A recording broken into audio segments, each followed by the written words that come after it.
જૂનાગઢથી આ સમાચાર સામે આવી રહ્યા છે। જૂનાગઢની અંદર મુખ્યમંત્રીને પત્ર લખી અને વિશેષ રજૂઆત છે તે કરવામાં આવી છે।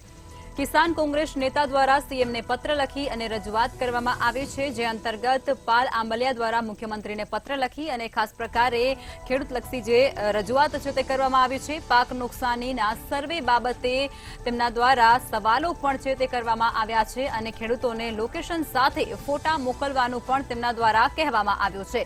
પાલ આંબલિયા છે તેમના દ્વારા સીએમને પત્ર લખી અને રજૂઆત કરવામાં આવી છે। શું બધા ખેડૂતો પાસે હાઈટેક ફોન હોય તેવા સવાલો તેમના દ્વારા કરવામાં આવ્યા છે।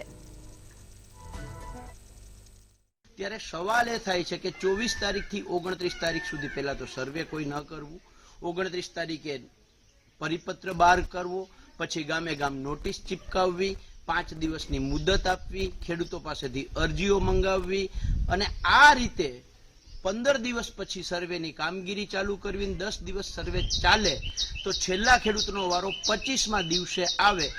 આવું ગોકળગાય ગતિએ કે સરકારી ગતિએ કામગીરી શા માટે કરવામાં આવે છે? માનનીય મુખ્યમંત્રી શ્રીને કાગળ લખીને સવાલ પૂછ્યો છે કે સરકાર છે એ ખેડૂતોને ખરેખર શુદ્ધ આશયથી મદદ કરવા માંગે છે કે માત્ર સર્વેના નાટકો